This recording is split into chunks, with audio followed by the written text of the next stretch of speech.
जब भी इस देश में कोई चुनाव होता है तो आरोप प्रत्यारोप का दौर शुरू हो जाता है और अगर हम कानपुर के सीसामऊ सीट की बात करें तो ये सीट सबसे ज़्यादा नूरा कुश्ती वाली दिखाई पड़ रही है और इसी वजह से चाहे पक्ष हो या विपक्ष दोनों ही तरफ से लगातार आरोपों और प्रत्यारोपों का दौर जारी है। बीजेपी ने कुछ आरोप लगाए हैं और दूसरी तरफ जब से ये चुनाव की तारीख बढ़ गई है तब से दोनों तरफ से एक दूसरे के ऊपर बयानबाजी हो रही है। इसी पे बात करने के लिए हमारे साथ मौजूद हैं कानपुर से समाजवादी पार्टी के विधायक अमिताभ वाजपेयी, उनसे बात कर लेते हैं। अमिताभ जी, सबसे पहली बात तो ये कि आपकी पार्टी बहुत दुखी नज़र आ रही है कि ये चुनाव आगे बढ़ गया इसमें और लगातार आरोप लगा रहे हैं कि भाई अपने फ़ायदे के लिए बीजेपी ने बढ़वा दिया। दुखी तो नहीं है, पर ये कहीं ना कहीं लगता है जो संवैधानिक संस्थाएं हैं उनका ऐसा दुरुपयोग इसके पहले नहीं देखा गया था। जो सरकार चाहेगी वही करेंगे आप, जो सरकार लिख देगी वही करेंगे आप स्वतंत्र एजेंसी हैं, आपको स्वतंत्र निर्णय लेने चाहिए। सारी तारीखें, सारे त्यौहार, सारी बातें आपको पता थी, लेकिन हम लोग दिखाई पड़ रहा है नामांकन के बाद कभी चुनाव की तारीखें आगे नहीं बढ़ाई गई। ऐसा अगर हो रहा है तो कहीं ना कहीं ये संस्थाओं की जो दुर्दशा है उस पर दुख है। चुनाव तो 7 दिन 17 दिन बढ़ा लीजिए, 70 दिन बढ़ा लीजिए, हम लोग चुनाव लड़ने की हम लोग मशीन है। विपरीत परिस्थितियों में समाजवादी लोग और ज़्यादा निखर के आते हैं, इसलिए उससे तकलीफ नहीं है। लेकिन संस्थाओं के दुरुपयोग कहीं ना कहीं चिंता हो रही है कि इस तरह का दुरुपयोग संस्थाओं का नहीं होना चाहिए।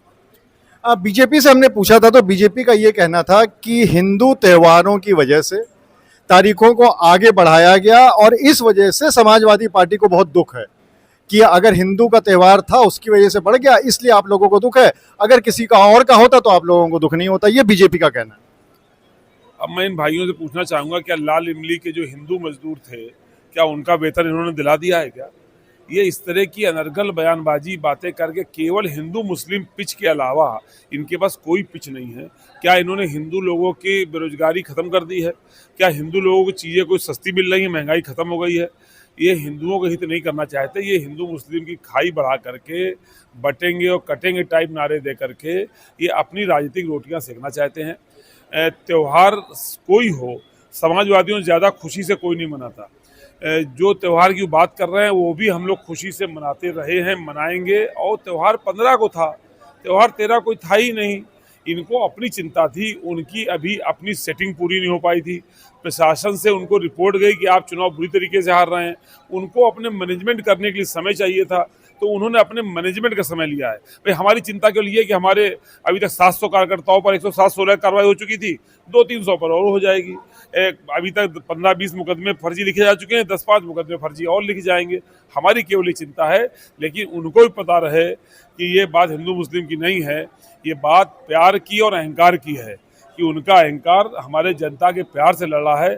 आखिर में प्यार जीतेगा, उनका अहंकार डूबेगा। और ये जो हिंदू मुस्लिम की पिच पे खेलना बंद करके कर्म की पिच पर आवे, धर्म की पिच से निकल के, तो बेहतर होगा।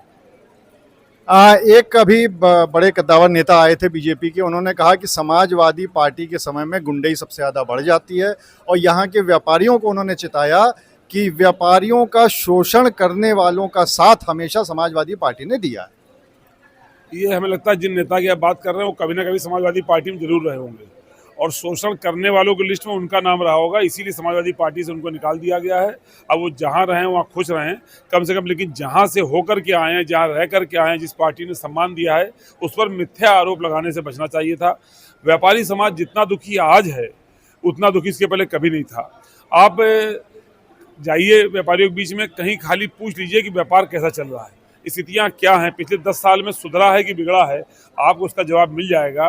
व्यापारी जितना उत्पीड़ित शोषित आज है, अफसरशाही से प्रताड़ित है, आज जिस तरह के जीएसटी की छापे पड़ रहे हैं, जो स्थितियां हैं, व्यापारी बहुत दुखी है। और कहीं ना कहीं व्यापारियों की जो कुंठा है यही हम लोगों को चुनाव जिताने में भी मदद कर रही है।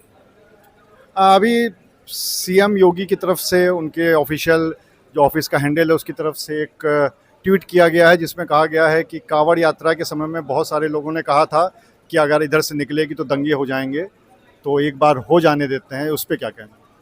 ऐसा लगता था अगर योगी धरती पे नहीं आए होते तो धरती पे हिंदुत्व बचा ही नहीं होता।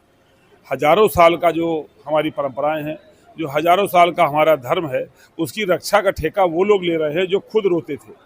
जिनको संसद में फूट फूट के रोते देखा है अपने कष्टों पर, वो हजारों साल के हमारे धर्म की मजबूती का ठेका लिए हुए हैं। कम से कम अहंकार में इतने अंधे ना हो जाएं कि ये भूल जाएं कि धर्म बड़ा है, ये धर्म से बड़े नहीं है।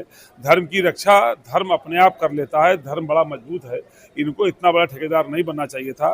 कम से कम अपने पद की गरिमा का ख्याल रखना चाहिए। लोगों को जोड़ने की, लोगों के विकास की, लोगों के जीवन स्तर को सुधारने की बात के बारे में भी कोई बयान उनका आना चाहिए। तो ये अमिताभ वाजपेयी जिनका ये कहना था कि हिंदू मुस्लिम की राजनीति बीजेपी कर रही है और इसीलिए ऐसा कुछ भी नहीं है। अगर त्यौहार 13 तारीख को चुनाव थे और त्यौहार तो 15 को था, तो इसको किया जा सकता था। दूसरी तरफ उन्होंने ये कहा है कि बीजेपी धर्म की ठेकेदार बनी हुई है। अनुराग अग्रवाल, TV9 कानपुर।